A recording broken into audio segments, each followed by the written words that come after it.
పూర్తి వివరాలకు చదవండి రేపటి అక్షర శిల్పం దినపత్రికలో. ఇక టీడీపీలో నెంబర్ 2 లోకేష్, తర్వాత సీఎం రేస్లో కూడా సీఎం లోకేష్. నారా లోకేష్కు కూటమి ముద్ర కూడా. అన్ని వైపులా పాజిటివ్గానే వెళ్తున్నారట. ఆంధ్రప్రదేశ్లో కూటమి ప్రభుత్వం అధికారంలో ఉంది. అయితే కూటమిలో కీలకంగా ఉన్న నేతల్లో సీఎం చంద్రబాబు నాయుడు ఒకరు. చంద్రబాబు నాయుడు గురించి ప్రత్యేకపరిచే వ్యాఖ్యలు అక్కర్లేదు. ఆయన ప్రపంచ స్థాయి నేతగానే, సీనియర్ రాజకీయ నాయకుడిగానే గుర్తింపు పొందారు. అయితే ఆయన తర్వాత ఎవరు టీడీపీలో అనేది చాలా పెద్ద క్వశ్చన్ మార్క్. అయితే ఆ క్వశ్చన్కు ఆన్సర్ ఇస్తూ ఇప్పటికే లోకేష్ నెక్స్ట్ అనేది చాలా క్లియర్గా చెప్పేస్తుంది టీడీపీ. ఈ విషయంలో కూటమి పార్టీలకు కూడా క్లారిటీ ఇస్తుంది. కూటమిలోని బీజేపీ, జనసేన పార్టీలు కూడా నెంబర్ 2 అంటూ నెంబర్ 1 తర్వాత నెంబర్ 2 స్థానానికి లోకేష్ని ముందుకు తోసేస్తున్నాయి. ఆంధ్రప్రదేశ్ రాజకీయాల్లో నారా లోకేష్ ఒక రకంగా భావి నేతగా అవతరిస్తున్నారు. నారా లోకేష్ విభిన్న శైలిని చూసిన వారికి ఎవరికైనా త్వరలోనే ఆయన కీలక పదవి అధిష్ఠించే అవకాశం ఉందని అంచనా వేస్తున్నారు. ఎవరైనా అధికారంలో ఉన్నప్పుడు సమస్యల్ని ఎత్తి చూపేవారిని శత్రువులుగా చూస్తారు. వైసీపీ హయాంలో సమస్యలు చెప్పిన వాళ్లపై టీడీపీ ముద్ర వేసి వేధించారు. కానీ ఇక్కడ నారా లోకేష్ మార్పు చూపిస్తున్నారు. సమస్యలు ప్రస్తావించడాన్ని ఓ సానుకూల విషయంగా చూసి వాటిని పరిష్కరించడానికి ప్రయత్నిస్తున్నారు.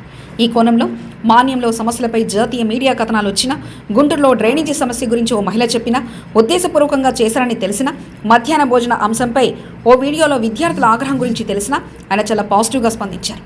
సమస్యల పరిష్కారం కోసం అప్పటికప్పుడు చర్యలు తీసుకున్నారు.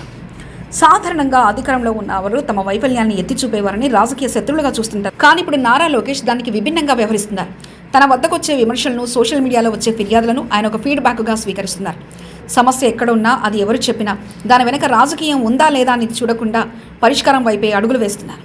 ఎన్టీఆర్ జిల్లా దేవుని చెరువు పాఠశాలలో మధ్యాహ్న భోజనం నాణ్యత సరిగ్గా లేదని విద్యార్థులు ఆహారాన్ని చెత్తపుట్టలో పోస్తున్న వీడియో వైరల్ అయింది. దీనిపై లోకేష్ స్పందించిన తీరు అందరినీ ఆశ్చర్యపరిచింది. సాధారణంగా ఇలాంటి ఘటనలు జరిగితే సమర్థించుకోవడానికి ప్రయత్నిస్తారు. కానీ లోకేష్ మాత్రం నిస్సంచోహంగా క్షమాపణలు చెప్పారు. బిడ్డలకు నాణ్యమైన ఆహారం అందకపోవడం నా బాధ్యత రాహిత్యం అంటూ పేర్కొంటూ వెంటనే సంబంధిత ఏజెన్సీని తొలగించి హెడ్ మాస్టర్ను సస్పెండ్ చేయించారు. ఒక మంత్రి స్థాయి వ్యక్తి బహిరంగంగా క్షమాపణలు చెప్పడం రాజకీయాల్లో అత్యంత అరుదైన విషయమని కూడా అంటున్నారు. నారా లోకేష్ విషయంలో కూటమి పార్టీల మధ్య కూడా భిన్నాభిప్రాయాలు ఏమీ లేనట్లు కనిపిస్తున్నాయి. నారా లోకేష్ పర్యవేక్షణలోనే పరిపాలన నడుస్తుందని మిత్రపక్షాలైన జనసేన, బీజేపీలకు తెలుసు. కానీ మాత్రం దానిని పాజిటివ్గానే తీసుకుంటున్నారు. ఎటో జరిగేది అదేనని, అత్యధిక స్థానాల్లో అధికారంలో ఉన్న టీడీపీలో నాయకత్వ బాధ్యతలను ఎవరికి అప్పగించాలన్నది ఆ పార్టీ నేతల ఇష్టమన్న అభిప్రాయానికి వచ్చేసినట్లు కనిపిస్తుంది. లోకేష్ అనుసరిస్తున్న ఈ సరికొత్త పందాను జనసేన నాయకుడు, ఎమ్మెల్సీ కొనిదెల నాగబాబు కూడా మనస్ఫూర్తిగా ప్రశంసించారు. విమర్శలను స్వీకరించి వాటిని పరిష్కరించే విషయంలో నారా లోకేష్ చూపిస్తున్న పరిణితి రాజకీయాల్లో గొప్ప మార్పుకు సంకేతమని ఆయన పేర్కొన్నారు. మొత్తం మీద నారా లోకేష్ అందరి అనుమతితోనే త్వరలోనే కీలక పదవిని చేపట్టే అవకాశాలను ఎవరూ కొట్టి పారలేకపోతున్నారు.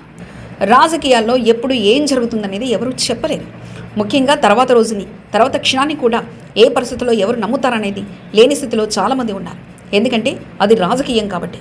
ముఖ్యంగా రాజకీయ నేతలు అందరూ కూడా ఒక విషయాన్ని క్లియర్గా గమనిస్తూ ఉన్నారు. తమ తర్వాత ఎవరనేది గమనించి తమ వారసుల్ని ఆ తర్వాత స్థానంలో నిలపడానికి ఇప్పటికీ రెడీ అయిపోతున్నారు.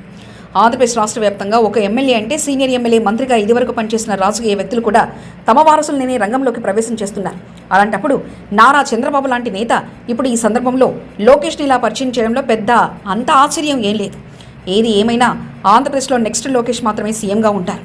టీడీపీకి సంబంధించి ఇదే అనే విషయాన్ని ఇప్పటికే టీడీపీ స్పష్టంగా చెప్తుంది. అంటే నారా చంద్రబాబు నాయుడు తర్వాత లోకేష్ మాత్రమే దాన్ని అర్హతగా ఉన్నట్లు తెలుస్తుంది. ఇప్పుడున్న పరిస్థితుల్లో కూటమిలో ఆయన సీఎం అవ్వకపోవచ్చు. తర్వాత తరాల్లో మాత్రం లోకేష్ ఖచ్చితంగా నెక్స్ట్ టీడీపీ సీఎం అయ్యే అవకాశాలు ఎక్కువగా ఉన్నాయి. మరిన్ని కథనాల కోసం సబ్స్క్రైబ్ చేసుకోండి మీ అక్షర శిల్పం. పూర్తి వివరాలకు చదవండి రేపటి అక్షర శిల్పం దినపత్రికలో.